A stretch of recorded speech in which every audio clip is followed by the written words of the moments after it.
ಉಪಯುಕ್ತ. ಇದು ಕಲಿಕೆಯ ಸಾಗರ, ಕಲಿಯುವ ಮನಸ್ಸಿಗೆ ಆಧಾರ, ಕಲಿಯುತ್ತ ನಲಿಯುವ ತಾಯಿ ನುಡಿಯ ಎಂಬಂತೆ ಎಲ್ಲ ಕುಲಕೋಟಿ ಕನ್ನಡಿಗರ ಪಾದಾರವಿಂದಕ್ಕೆ ಶರಣಾಗಿ ಕನ್ನಡ ಭಾಷೆಯನ್ನು ಕಲಿಯುವ ವಿದ್ಯಾರ್ಥಿಗಳಿಗೆ ಹಾಗೂ ಶಿಕ್ಷಕರಿಗೆ ಉಪಯೋಗವಾಗಲೆಂದು ಸಿದ್ಧಪಡಿಸಿರುವ ಒಂದು ಮಾಧ್ಯಮವೇ ಈ ಉಪಯುಕ್ತ.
ಹೆಣ್ಣು ಮಕ್ಕಳ ಟೊಪ್ಪಿಗೆಗಳು ಒಂದರಂತೆ ಇನ್ನೊಂದು ಇರುವುದಿಲ್ಲ.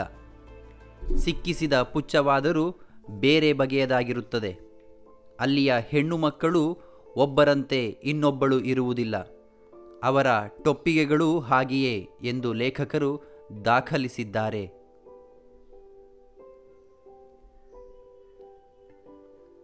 ಪೋಯೆಟ್ ಕಾರ್ನರ್ನಲ್ಲಿ ಯಾವ ಯಾವ ಕವಿಗಳ ಸಮಾಧಿಗಳಿವೆ?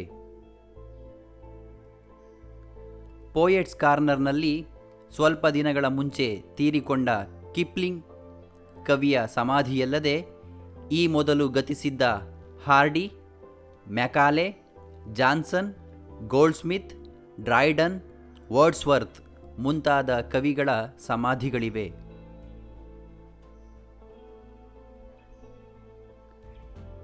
ಸಾಮ್ರಾಟರ ರಾಜ್ಯಾಭಿಷೇಕವಾಗುವ ಸಿಂಹಾಸನದ ಮೇಲಿರುವ ಕಲ್ಲುಪಾಟಿಯ ವಿಶೇಷತೆಯೇನು? ಪಟ್ಟಾಭಿಷೇಕವಾಗುವಾಗ ಮಾತ್ರ ಸಾಮ್ರಾಟರು ಈ ಕಲ್ಲುಪಾಟಿಯ ಮೇಲೆ ಕುಳಿತುಕೊಳ್ಳಬೇಕು. 3ನೇ ಎಡ್ವರ್ಡನು ಸ್ಕಾಟ್ಲೆಂಡಿನ ಅರಸರಿಂದ ಈ ಕಲ್ಲುಪಾಟಿಯನ್ನು ಕಿತ್ತುಕೊಂಡು ಬಂದನಂತೆ. ಅನಂತರ ಎಲ್ಲ ಸಾಮ್ರಾಟರ ಪಟ್ಟಾಭಿಷೇಕವೂ ಇದರ ಮೇಲೆಯೇ ಆಗಿದೆ. ಅದರಲ್ಲಿ ಯಾವ ಸಿದ್ಧಿ ಮಂತ್ರ ಅಡಗಿದೆಯೋ ಗೊತ್ತಿಲ್ಲ. ಅಲ್ಲಿಯ ಸಾಮ್ರಾಟರ ಅತುಲ ವೈಭವವನ್ನು ನೋಡಿದಾಗ ಅದರಲ್ಲಿ ಏನೋ ವಿಶೇಷವಿರಬೇಕು ಎನಿಸುತ್ತದೆ.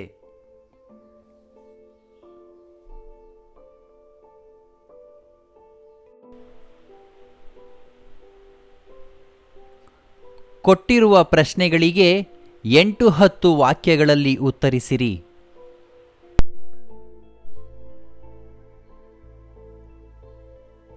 ಲಂಡನ್ ನಗರ ವೀಕ್ಷಣೆಯಲ್ಲಿ ಲೇಖಕರು ಗುರುತಿಸಿರುವ ವಿಶೇಷತೆಗಳೇನು?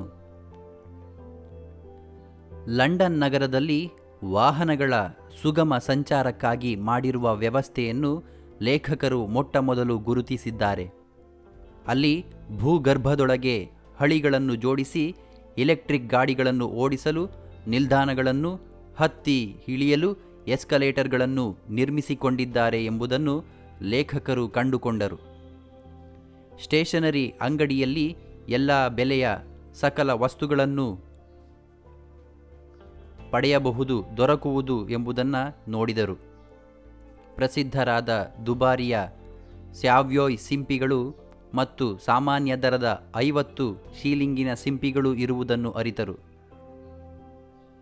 ಲಂಡನ್ ನಗರದಲ್ಲಿ ಎಲ್ಲ ಕೆಲಸಗಳಲ್ಲೂ ಹೆಚ್ಚಾಗಿ ಸ್ತ್ರೀಯರೇ ದುಡಿಯುತ್ತಿರುವುದನ್ನು ಅವರು ಗುರುತಿಸಿದರು. ಅಲ್ಲಿಯ ಇಂಡಿಯಾ ಆಫೀಸಿನ ವಾಚನಾಲಯ, ವಸ್ತು ಸಂಗ್ರಹಾಲಯಗಳ ವೈಶಿಷ್ಟ್ಯವನ್ನು, ಆಂಗ್ಲರ ಸಾಮ್ರಾಜ್ಯದ ವೈಭವವನ್ನು ತೋರುವ ಚೇರಿಂಗ್ ಕ್ರಾಸ್ ಓಣಿ ಹಾಗೂ ಅಲ್ಲಿರುವ ಬೇರೆ ಬೇರೆ ದೇಶಗಳ ಕಚೇರಿಗಳು, ಬ್ಯಾಂಕುಗಳನ್ನು ಅವರು ಗಮನಿಸಿದರು. ಲಂಡನ್ ನಗರದಲ್ಲಿರುವ ಪ್ರತಿಯೊಂದು ಕೂಟಕ್ಕಿರುವ ಹೆಸರು, ಇತಿಹಾಸ ಪ್ರಸಿದ್ಧ ಪುರುಷರ ಶಿಲಾಮೂರ್ತಿಗಳು ಮತ್ತು ಅವರ ವಿವರಗಳ ಶಿಲಾ ಕೆತ್ತನೆಗಳನ್ನು ಅವರು ನೋಡಿದರು. ಲಂಡನ್ ನಾಗರಿಕರು ಕಾಲಕ್ಕೆ ನೀಡುವ ಬೆಲೆ, ಅವಸರದ ಓಡಾಟ, ಹೆಣ್ಣು ಮಕ್ಕಳ ಟೊಪ್ಪಿಗೆಯ ವೈವಿಧ್ಯ ಅವರ ವ್ಯಕ್ತಿ ವೈಶಿಷ್ಟ್ಯತೆಯನ್ನು ಗುರುತಿಸಿದರು. ಈ ನಗರದಲ್ಲಿರುವ 1000 ವರ್ಷಗಳಷ್ಟು ಪುರಾತನ ಮಂದಿರವಾದ ವೆಸ್ಟ್ ಮಿನಿಸ್ಟರ್ ಅಬೆ ಎನ್ನುವ ಪ್ರಾರ್ಥನಾ ಮಂದಿರ ಲೇಖಕರ ಗಮನವನ್ನು ಸೆಳೆದಿದೆ. ಸಾಮ್ರಾಟರಿಂದ ಮೊದಲುಗೊಂಡು ಸಮಾಜದ ಎಲ್ಲ ವರ್ಗಗಳ ಸಮಾಧಿಗಳನ್ನು ಕಂಡ ಲೇಖಕರು ಅಲ್ಲಿಯ ವ್ಯವಸ್ಥೆಗೆ, ಭವ್ಯತೆಗೆ ಮಾರು ಹೋಗಿದ್ದಾರೆ. ಲಂಡನ್ ನಗರದಲ್ಲಿ ಸುತ್ತಾಡುತ್ತಾ ಅಲ್ಲಿರುವ ಕೆಲವು ವೈಶಿಷ್ಟ್ಯಗಳನ್ನು ಲೇಖಕರು ಗುರುತಿಸಿದ್ದಾರೆ.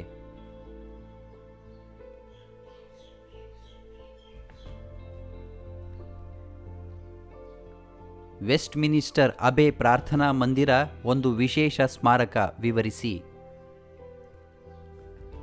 ಲಂಡನ್ ನಗರದಲ್ಲಿರುವ ವೆಸ್ಟ್ ಮಿನಿಸ್ಟರ್ ಅಬೆ 1000 ವರ್ಷಗಳಷ್ಟು ಪುರಾತನವಾದ ಒಂದು ಪ್ರಾರ್ಥನಾ ಮಂದಿರವಾಗಿದೆ.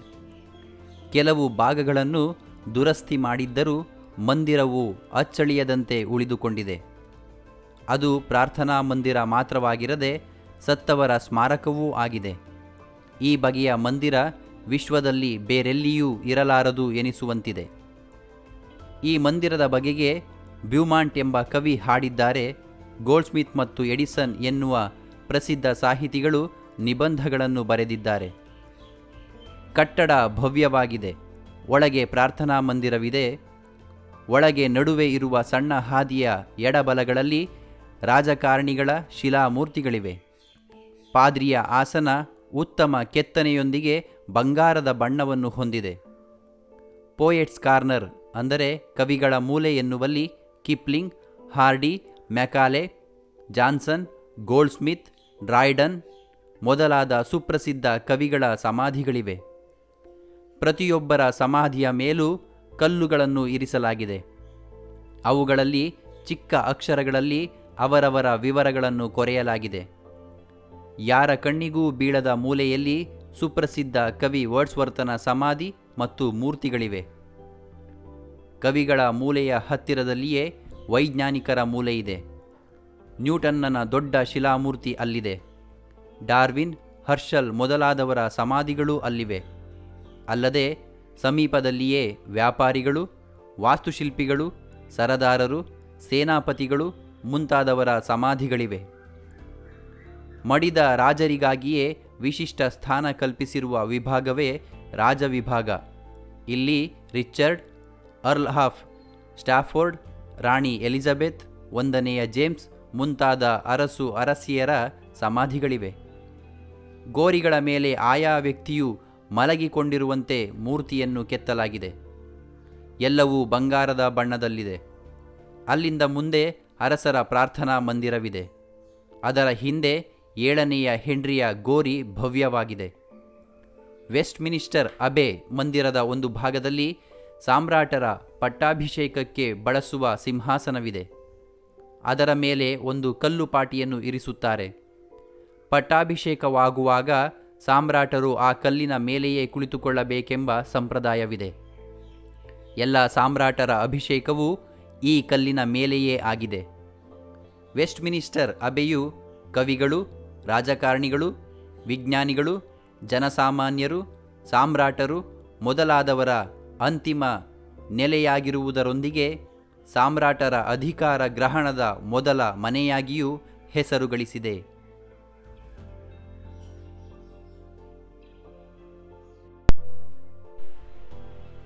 ಸಂದರ್ಭ ಸಹಿತ ಸ್ವಾರಸ್ಯವನ್ನು ವಿವರಿಸಿ.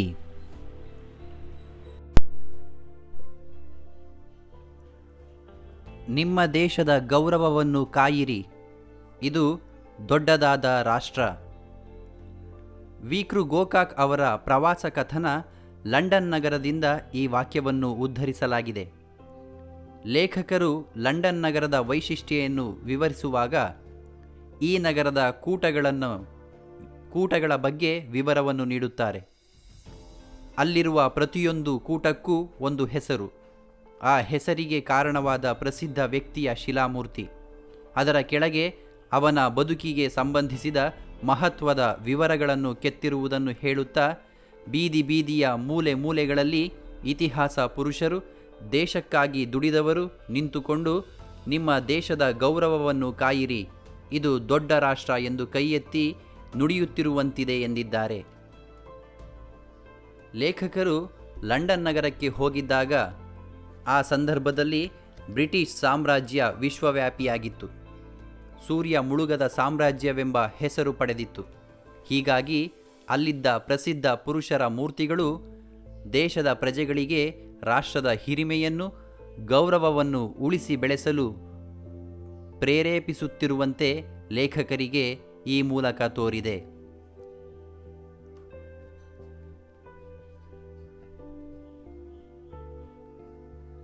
ಹೊತ್ತು ಹೊತ್ತು ಹೊತ್ತೇ ಹಣ.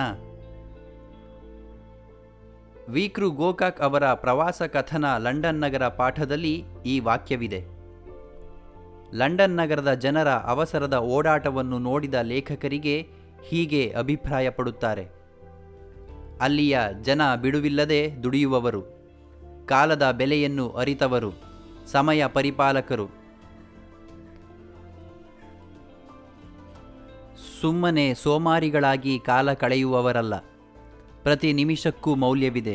ವ್ಯರ್ಥ ಮಾಡದೆ ದುಡಿಯಬೇಕು, ಗಳಿಸಬೇಕು ಎಂದು ತಿಳಿದು ನಡೆಯುವವರು ಅವರು. ಅದರಿಂದಾಗಿಯೇ ಶ್ರೀಮಂತ ರಾಷ್ಟ್ರವಾಗಲು, ಬೃಹತ್ ಸಾಮ್ರಾಜ್ಯವಾಗಲು ಸಾಧ್ಯವಾಯಿತೆಂದು ತಿಳಿದವರು ಅವರು.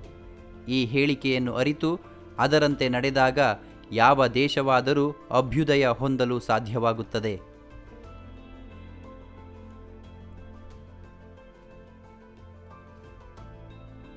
ಯಾರನ್ನು ತುಳಿದರೇನು, ಎಲ್ಲಿ ಹೆಜ್ಜೆ ಹಾಕಿದರೇನು, ಎಲ್ಲವೂ ಅಷ್ಟೇ ಮಣ್ಣು ಮಣ್ಣು.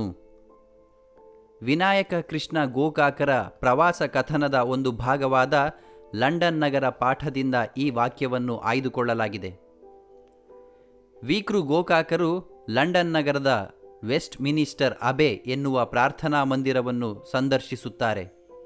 ಅದು 1000 ವರ್ಷದಷ್ಟು ಪುರಾತನ ಮಂದಿರ.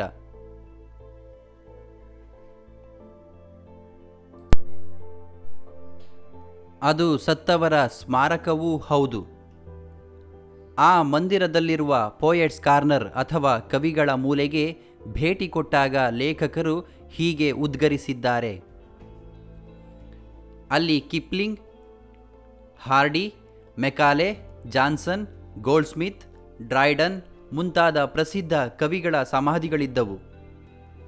ಆಯಾ ಕವಿಗಳನ್ನು ಗುರುತಿಸಲು ಆಯಾ ಗೋರಿಗಳ ಮೇಲೆ ಕಲ್ಲನ್ನು ನೆಟ್ಟು ಅದರಲ್ಲಿ ಅವರ ವಿವರವನ್ನು ಕೆತ್ತಿದ್ದರು. ಅವುಗಳನ್ನು ತುಳಿದೇ ದಾಟಬೇಕಿತ್ತು. ಹಾಗೆ ನಡೆಯುವಾಗ ಹೃದಯ ಕಂಪಿಸುತ್ತಿತ್ತು. ಅಂತಹ ಮಹಾ ವ್ಯಕ್ತಿಗಳನ್ನೇ ತುಳಿಯುತ್ತಿರುವ ಭಯವಾಗುತ್ತಿತ್ತು. ಹಾಗೆ ತುಳಿದು ನಡೆಯುವ ಮನುಷ್ಯ ಕೊನೆಗೆ ಯಾರನ್ನು ತುಳಿದರೇನು, ಎಲ್ಲಿ ಹೆಜ್ಜೆ ಹಾಕಿದರೇನು, ಎಲ್ಲವೂ ಅಷ್ಟೇ ಮಣ್ಣು ಮಣ್ಣು ಎನ್ನುವ ತೀರ್ಮಾನಕ್ಕೆ ಬರುತ್ತಾನೆ. ಬದುಕಿದ್ದಾಗ ನಾನಾ ಕ್ಷೇತ್ರಗಳಲ್ಲಿ ಪ್ರಸಿದ್ಧರಾಗಿದ್ದರೂ ಸತ್ತ ನಂತರ ಎಲ್ಲರೂ ಮಣ್ಣಾಗುವುದು ಸಹಜ. ಆದ್ದರಿಂದ ತುಳಿಯುವುದು ಮಣ್ಣನ್ನಲ್ಲದೆ ಆ ವ್ಯಕ್ತಿಗಳನ್ನಲ್ಲ ಎನ್ನುವ ಭಾವನೆಗೆ ಮನುಷ್ಯರು ತಲುಪುತ್ತಾರೆ ಎಂದು ಲೇಖಕರು ಈ ಮೇಲಿನ ವಾಕ್ಯದಿಂದ ಹೇಳಿದ್ದಾರೆ.